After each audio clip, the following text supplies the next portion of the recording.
Study IQ IAS, अब तैयारी हुई अफोर्डेबल।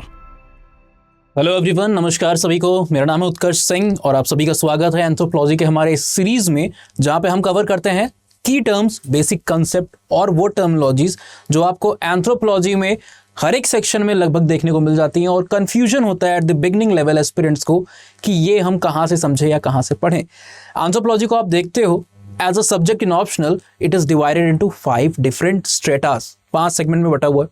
इंडियन एंथ्रोपोलॉजी है, ट्राइबल एंथ्रोपोलॉजी है, आर्कियोलॉजिकल है, socio cultural and physical and biological. ठीक है, कहीं से भी आप शुरू करते हो, कुछ कॉमन टर्म्स हैं जो आपको हर एक सेक्शन में मिलते रहते हैं और वो टर्म आपको कंफ्यूज ना करें, आपकी बेसिक्स जो जड़ें हैं वो आपके स्ट्रेंथन हो जाए।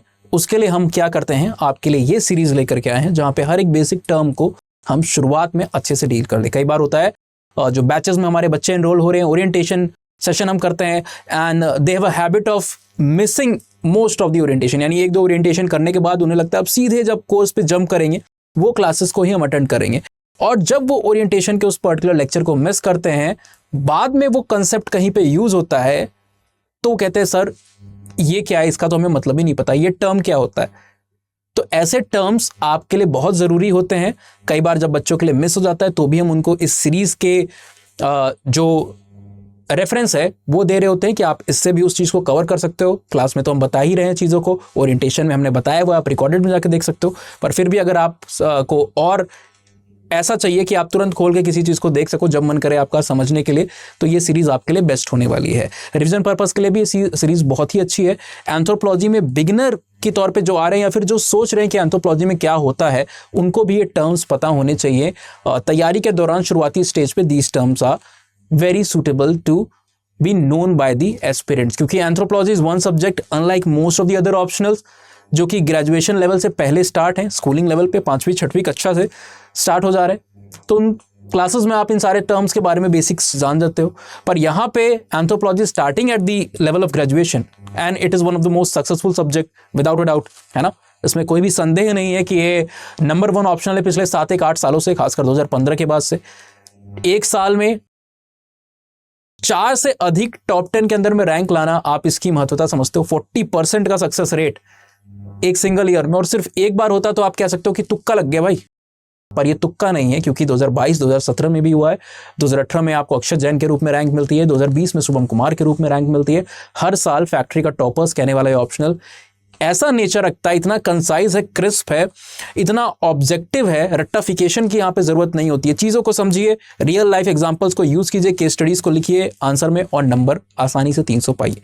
शॉर्टर है तो बच्चों को रिवीजन का टाइम काफ़ी मिल जाता है ना। कंसेप्ट बेस है, रट्टाफिकेशन की ज़रूरत ज़्यादा नहीं पड़ती है, रियल लाइफ एग्जांपल्स हैं, इंटरेस्टिंग वर्क है, और सबसे बेस्ट बात यह है कि आपका स्टैटिक पोर्शन है, इसलिए आपको कंपाइलेशन, योजना, कुरुक्षेत्र से कुछ पढ़ लूँ, कहीं से इंडियन एक्सप्रेस से कुछ निकाल लूँ, हिंदू से, मैगजीन से, monthly compilations of various institute, ज़रूरत नहीं पड़ती है आपको, है ना, जो कि 1-2 महीना आपके अलग से ऑप्शन के खींच लेते हैं। तो स्टैटिक है, इस वजह से भी और छोटा और क्रिस्प हो जाता है। और आज इन सारी चीज़ों की बात करेंगे। जो टर्म हमें डिस्कस करना है आज वो है सैल्वेज एंथ्रोपोलॉजी। फिजिकल में भी इसका जिक्र है, आर्कियोलॉजिकल में भी इसका जिक्र है, ट्राइबल में भी इसका जिक्र है, सोशल एंथ्रोपोलॉजी में भी इसका जिक्र है। ठीक है, तो बहुत सारी जगहों पे ये सैल्वेज कल्चर के बारे में आप सुनते हो। इस सैल्वेज कल्चर को हम डिटेल में आज डिकोड करेंगे, शब्द का मतलब क्या है और ये कंसेप्ट होता क्या है। पर वहाँ तक जाएँ उससे पहले आपके लिए थोड़ी और ज़रूरी जानकारी ये है कि 28 तारीख से 28 अगस्त से हमारे बैचेस स्टार्ट होने वाले। यूपीएससी का सपना रखते हैं, लबासना के दरवाजे पे दस्तक नहीं देनी है, सीधे उसके पार जाना है। तो जो ऑप्शनल आपको सबसे कम टाइम में सबसे अधिक मार्क्स के साथ, इवन अगर आपका जीएस में एक पोर्शन अगर लैग हो जाता है, मार्क्स कम आते हैं, तो इससे अच्छा ऑप्शनल कोई नहीं हो सकता है आपको वहां पे हेल्प आउट करने के लिए। तो इस ऑप्शनल को आपको डील करना है, इसको आपको वहां पे यूज करना है as your optional throughout the preparatory phase. ठीक है, तो देखेंगे, इन सारी चीज़ों को जानेंगे। अगर डिलीवरेबल्स की आप बात करें, यहाँ पे क्या क्या आपको मिलने वाला है। लाइव क्लासेस तो मिलती हैं, recorded classes unfortunately of course आपको पता है कितनी अनसर्टेनिटी एग्जामिनेशन में, फॉर रीजन जब आपका फर्स्ट अटेम्प्ट में सिलेक्शन ना हो तो कई बार बच्चों को होता है कि अगले अटेम्प्ट में फिर से हमें चीज़ों को करना पड़ रहा है। तो इसीलिए जो एक टाइमलाइन है इस पर्टिकुलर कोर्स की, वो 18 इलोंगेटेड मंथ के लिए आपके पास रहने वाले हैं ये वीडियोस। और आप कभी भी प्रिपरेशन को शुरू करते हो या फिर अभी आप अगर फॉर एग्जांपल कॉलेज लाइफ में हो, लास्ट मंथ है आपके, है ना, और आप वहाँ पे फोकस करना चाह रहे हो, 2 महीने बाद स्टार्ट करने जा रहे हो, तो आपको ये बहुत हेल्प करते हैं ये रिकॉर्डेड वीडियोस जो सबसे अधिक समय तक आपके पास रहने वाले हैं। टेस्ट सीरीज है, सबसे इंपॉर्टेंट पार्ट वही होता है। 8 सेक्शनल 4 फुल लेंथ टेस्ट है जो आपके इंप्रूवमेंट को, आपकी अच्छाइयों को, बुराइयों को ट्रैक करेंगे और आपको एग्जाम लाइक कंडीशंस में इंड्यूस करेंगे। ठीक है, तो ये बहुत ही हेल्पफुल आपके लिए होता है। ये सारी चीजें अलॉन्ग विद कंटेंट में क्या मिलने वाला है, क्रक्स जो कि 17-18 स्टैंडर्ड सोर्सेज, कई सारे journals, research paper, daily updates, static है फिर भी हम आपके लिए वो नोवेल्टी फैक्टर लाते हैं ताकि आपके आंसर किसी भी और इंस्टीट्यूट के बच्चे से बेहतर और अच्छे बने। ठीक है, वो सारी चीज आपको यहाँ पे प्रोवाइड की जाती है। Along with that class note, PPTs जो आपको है वो मिलने वाली है, and more importantly handwritten notes, ताकि आप अपना फोकस कंसेप्ट समझने पे रखें, नोट्स बनाने में ना रखें। इसलिए एक एक्सपर्ट जो कि प्रीलिम्स को, इस साल का इतना कठिन प्रीलिम्स था उसको क्लियर करके मेंस की जर्नी को कंटिन्यू कर रहे हैं, वो आपके हैंड रिटन नोट्स बना रहे हैं। इवन हमारे अर्लियर जो आप देखते हो associates, all India 383 mister Divyanshu Goyal जो थे, है ना, 2022 में रैंक लाए, he was working on the content front. आधे से अधिक कंटेंट फ्रंट हमारे सारे बैचेस का उन्होंने हमारी कंटेंट टीम के साथ मिलकर के बनाया हुआ है ना, जिसमें बहुत सारे for a long period of time हमारे साथ एसोसिएशन रहा है। कुछ IRS ऑफिसर का, कुछ IFS ऑफिसर्स जो हैं, है ना, जो ड्यू टू देयर विलिंगनेस, उनका एक आप कह सकते हो जेन्योसिटी है कि कुछ टाइम दे करके अपने इनपुट्स दिए कि ये चीज़ें आप वहाँ पर इंट्रोड्यूस कर सकते हो, इनकॉर्पोरेट कर सकते हो। तो वो चीज़ें भी हमारे नोट्स में बहुत ही ज़्यादा स्ट्राइकिंग फीचर को रखती हैं। ये सारी चीज़ें जो हमने अभी डिस्कस की आपको मिल जाने वाली है मात्र सिर्फ 15,999 पे, पर एक शर्त है कि आप एनरोलमेंट के समय ये कोड यूज़ करें। स्टडी IQ के किसी भी कोर्स में आप पार्टिसिपेट करते हो, साल के किसी भी समय पे प्राइजेस हो सकता है उससे भी कम हो। क्रिसमस पे आप अगर एनरोल कर रहे हो, है ना, हो सकता है थोड़ा और डिस्काउंट यहाँ पे हो जाए, 15,999 की जगह 14,999 में भी हो जाए। तो साल के किसी भी साल मैक्सिमम डिस्काउंट अवेल करना है तो सीधे US लाइव का कोड अप्लाई कीजिए, और साथ ही साथ आपको पर्सनलाइज ऑप्शनल की जो गाइडेंस है वो भी मिल जाती है ना।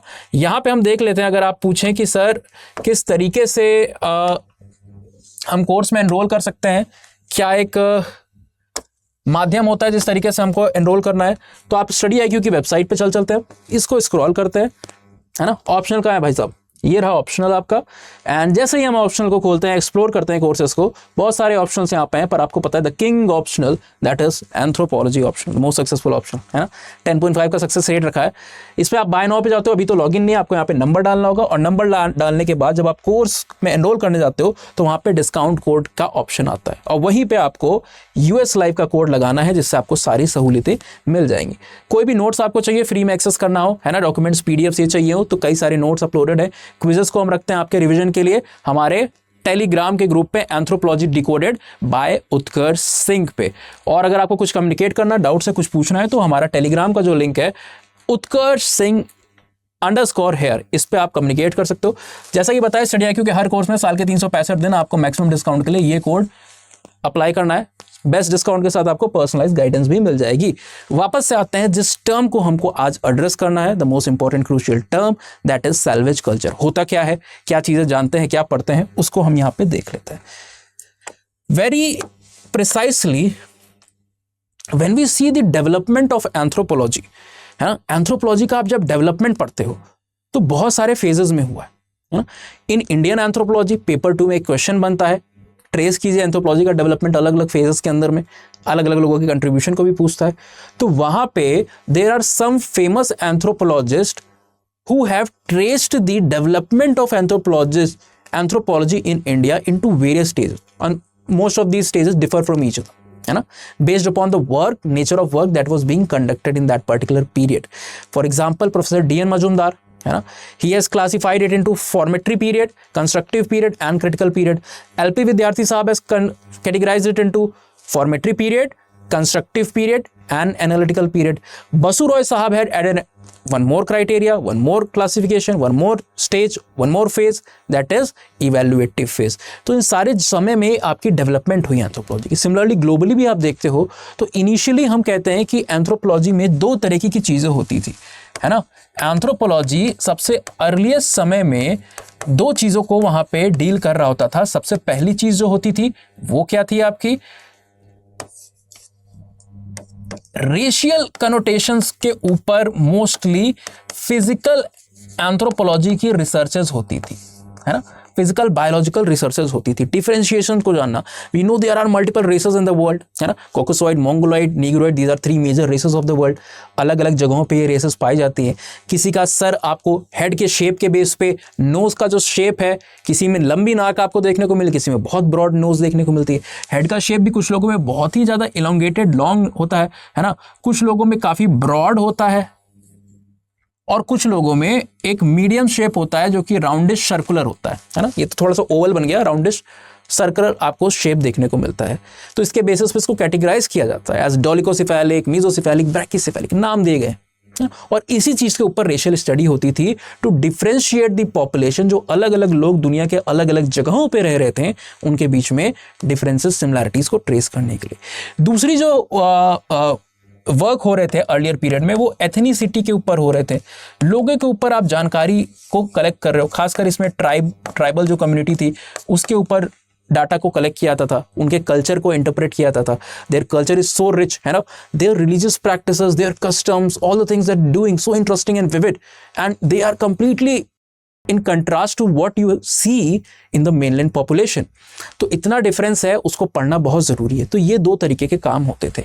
अब यहीं पे जिक्र आ जाता है आपका जो हमारा आज का टॉपिक है, that is salvage culture in anthropology, है ना। सैल्वेज कल्चर, इसको हम सैल्वेज कल्चर या सैल्वेज ट्रेडिशन करके देखते हैं। क्यों कहते हो? क्योंकि ये एक इकलौती चीज नहीं है, ये अपने आप में 2 भागों में बटा हुआ है। Salvage culture can be divided into 2 things, है ना, 2 फ्रंट पे बांटा जा सकता है। पहला है सैल्वेज एंथ्रोपोलॉजी, शॉर्ट में एंथ्रो लिख दे रहे हैं, चलेगा? आई होप चलेगा। एंड इसी को आप कहते हो सैल्वेज एथनोग्राफी। ठीक है, कोई दिक्कत आई होप नहीं होगी, है ना। बैकग्राउंड में अगर आपको दिक्कत हो रही है तो बैकग्राउंड का कलर आपके लिए चेंज कर देता हूं, है ना। तो सैल्वेज कल्चर आप इसको कहते हो, सैल्वेज एथनोग्राफी कहते हो। दूसरा जो आप यहां पे एक डिफरेंशिएशन देखते हो, उसको आप सैल्वेज आर्कियोलॉजी बोल रहे हो। ठीक है, तो दोनों में अंतर क्या हुआ और सैल्वेज टर्म का मतलब क्या है? सैल्वेज टर्म का बेसिकली मतलब होता है किसी भी चीज को जो डिक्लाइनिंग अवस्था में है ना, something that is in declining stage, उसको आप एक तरीके से रिकॉर्ड करते हो। ठीक है, द आइडिया इज कोई बहुत खूबसूरत चीज या कोई बहुत ही लाइक इंपॉर्टेंट चीज, when it is on verge of extinction, विलुप्ति के कगार पे अगर कोई चीज है, तो उसको आप जानना चाहते हो, पढ़ना चाहते हो, समझना चाहते हो, उससे पहले वो गायब हो जाए, है ना। तो इसीलिए एंथ्रोपोलॉजिस्ट जो थे वो कल्चर के ऊपर काम करते हैं। और आपको पता है कि कल्चर के 2 एस्पेक्ट होते हैं। ये कल्चर के 2 एस्पेक्ट होते हैं, एक मटीरियल और एक इममटीरियल। मटीरियल जिसको आप अपने सेंसेस के थ्रू छू सकते हो, फील कर सकते हो, है ना, इंद्रियों के थ्रू उसको आप जान सकते हो, वो मटेरियल कल्चर है। जिसको आप छू नहीं सकते वो नॉन मटेरियल कल्चर है। फॉर एग्जांपल, जो प्री हिस्टोरिक मैन टूल्स को यूज करता था, है ना, जो आप देख रहे हो हैंड एक्सेस का जिक्र होता है, आपने ancient Indian history, pre history में भी पढ़ा होगा, वो क्या है? मटेरियल कल्चर, आप छू सकते हो, फील कर सकते हो। इममटेरियल में क्या है? रिलीजन कल्चर का ही पार्ट है, पर क्या आप उसको छू सकते हो? नहीं छू सकते हो। तो ऐसी ही चीजों के ऊपर सैल्वेज कल्चर काम करता है, कल्चर को पढ़ना चाहता है, डिक्लाइनिंग कल्चर को रिकॉर्ड करना चाहता है। ठीक है, एक्सटिंक्शन से, डिसअपीयरेंस से पहले। और ये चीज वो दोनों फ्रंट पे करता है, मटेरियल पे भी, इममटेरियल पे भी। तो जब वो मटेरियल कल्चर के ऊपर इस तरीके के एक्ट को करता है कि भाई डिक्लाइन से पहले पढ़ लो, समझ लो, जान लो, रिकॉर्ड कर लो, है ना, तो उसको आप सैल्वेज आर्कियोलॉजी कहते हो। क्योंकि आर्कियोलॉजी में आप क्या चीज देखते हो? जो एंशिएंट बिल्डिंग्स हैं, है ना, जो मॉन्यूमेंट्स हैं, कई सारी इंपॉर्टेंट साइट्स आपको देखने को मिलती हैं, है ना, जो डिटोरिएट हो रही हैं, उनकी केयर नहीं की जा रही, वो डिटोरिएट हो रही है टाइम के साथ, पर वो आपके ह्यूमन एंटिक्विटी की एक बहुत इंपॉर्टेंट निशानी ही नहीं बल्कि ह्यूमन एंटिक्विटी के एविडेंसेस को भी लेकर के बैठी हुई हैं कि पुराने समय में in the ancient time which sort of activities were being conducted, what man used to do, है ना, what architectural wonders was he specialising into, किस तरीके की कलाकृति करता था, आर्किटेक्चर इतने खूबसूरत वो बना रहा है किस तरीके से बनाता होगा, है ना।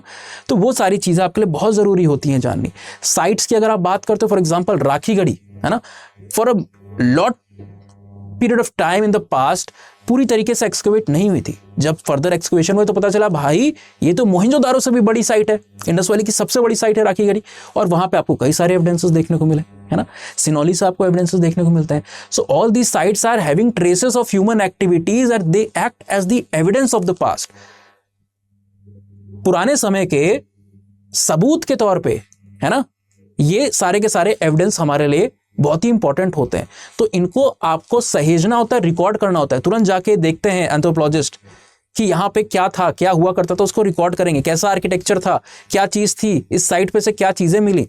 प्लस सिर्फ इतना ही नहीं, अपनी जो कुछ भी कैपेसिटी है, जो मीडिया तक वो बात को पहुंचा सकते हैं। मीडिया, आज की मीडिया आप कह रहे हो उसको ना समझ के, जब एक समय प्रिंट मीडिया थी, सिर्फ पेपर तक मीडिया सीमित था, उस समय भी वो इस एक्सकवेशन के बारे में, इस डिस्कवरी के बारे में, इस साइट के बारे में बताएंगे कि ये डिटोरिएट हो रही है, कितनी इंपॉर्टेंट है, ताकि जो कंसर्न अथॉरिटीज़ हैं, एडमिनिस्ट्रेशन है, वो एक प्रोएक्टिव मेजर लेके इसके प्रिवेंशन और सेफगार्ड के ऊपर एक्ट कर सके। So the idea is just not to record, वो तो आपका रिकॉर्डिंग का आइडिया है ही कि भाई बहुत इंपॉर्टेंट प्यारी जगह है ना। आपसे कोई कहे कि स्टोनहेंज कल गायब हो जाने वाले, आपके पास सिर्फ 24 घंटे हैं, तो स्टोनहेंज इतने यूनिक आर्किटेक्चर है ना, और for that matter any other architectural wonder that is present in India, तो आप उसको रिकॉर्ड करोगे कि ये कैसा था, इसमें क्या क्या चीजें थी, क्योंकि आपको पता है वो कल चला जाएगा, आपके पास कल समय नहीं है उसका, है ना।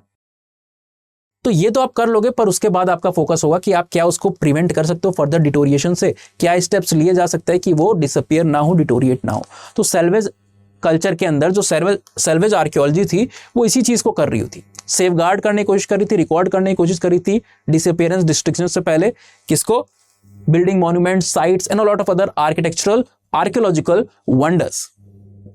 ठीक है। सिमिलरली सैल्वेज एंथ्रोपोलॉजी और सैल्वेज एथनोग्राफी क्या कर रही थी, ये बेसिकली पीपल, उनके कल्चर और कस्टम्स को समझने की कोशिश कर रही थी। पीपल, उनका कल्चर जो है, उनका जो कस्टम है, उनके जो सोसाइटी है ना। For example in India you see a lot of tribes, at least like from we are aware of from 2011 census that the 8.6% of the Indian population is tribal, और ट्राइबल्स में उनकी अपनी लैंग्वेजेस है ना, लाइक ऑस्ट्रोनेशियन लैंग्वेज के अंदर में आप देखते हो 2 families are there, Mundari language and the Mon Khmer language family, सब फैमिली जिसको आप कहते हो, आर्ट एंड कल्चर में आप पढ़ते हो इस चीज़ को, है ना। मुंडारी लैंग्वेजेस आ रही हैं, मुंडाज जिसको बोलते हैं, बहुत सारी लैंग्वेज आपको देखने को मिले। Apart from that also Santhali language है ना, गोंडी लैंग्वेज है। तो ट्राइबल की जो लैंग्वेजेस है वो भी अपने आप में बहुत रिच है। उनके जो रिलीजन है वो भी अलग है मेनलैंड पॉपुलेशन से, हिंदुइज्म, क्रिश्चियनिटी, इस्लाम से अलग उनके अपने रिलीजन फॉर्म से, अपने आइडियाज़ हैं, अपने रिचुअल्स हैं, अपने कस्टम्स हैं, जिनके बारे में आपको जानना, एंथ्रोपोलॉजी के लिए जानना बहुत ज़रूरी होता है। तो अगर आपको पता चले कि वो पीपल का नंबर बहुत ही कम हो चुका है, for example Andaman and Nicobar में there are certain tribes, most famous of them like Sentinelese के बारे में आपने सुना है, तो उनका नंबर बहुत कम है ना। तो अगर पॉसिबल होता, although interaction is not possible with a lot of tribes because they are averse of any form of interaction और close contact with the mainland population, but जब भी पॉसिबल होता है ऐसा इंटरेक्शन, कॉन्टैक्ट, और आपको पता है कि उनका नंबर गिर रहा है, तो आप तुरंत जाओगे उनके कल्चर की विविडिटी को, डाइवर्सिटी को रिकॉर्ड करने, उसको ट्रेस करने, ताकि वो आपके रिकॉर्ड में, एंथ्रोपोलॉजी के रिकॉर्ड को रिच करे, एनरिच करे, आपकी अंडरस्टैंडिंग और प्रोफाउंड हो सके, इंटरप्रिटेशन और प्रोफाउंड हो सके। Apart from that you will also try कि क्या हम उनके लिए एफर्ट्स को कर सकते हैं जिससे फर्दर डिक्लाइन उनकी पॉपुलेशन का रुक सके, थम सके, है ना।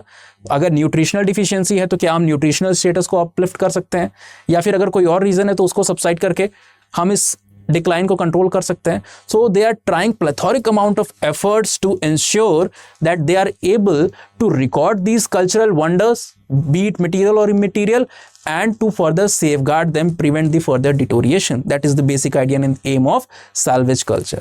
So I hope कि salvage culture, salvage tradition के बारे में आपने समझ लिया होगा। जब भी कभी आपसे इस शब्द मुखातिब होता है बात के फेजेस में, एग्जामिनेशंस में, या फिर जब आप पढ़ाई कर रहे हो, सेल्फ प्रिपरेशन कर रहे हो, या फिर बैच में हमारे एनरोल होकर प्रिपरेशन कर रहे हो, तो जब भी ये टर्म आता है तो आपके जहन में बैठा हो कि इसका मतलब क्या है, इसके एसेंस क्या होते हैं। ठीक है, so this was all for today's lecture. आज का जो टर्म आपने याद किया, और आपको रिमाइंड कर दूं मैं वापस से कि बैच हमारे कब से स्टार्ट हो रहे हैं। यू मस्ट नो 28 से हमारे स्टार्ट हो रहे हैं। वैसे भी आप किसी भी टाइम पे आप जब भी इस वीडियो को देख रहे हो, सम ऑफ दी अदर बैचेस हमारे चल रहे होंगे, है ना, उस बैच में आप एनरोल कर सकते हो, और सेम चीज़ रहने वाली है ना, जो कि है यूएस लाइव का कोड, उसको आपको लगाना है, बेस्ट प्राइस के थ्रू एनरोल करना है, बाकी जिम्मेदारी हम पे छोड़ देनी है।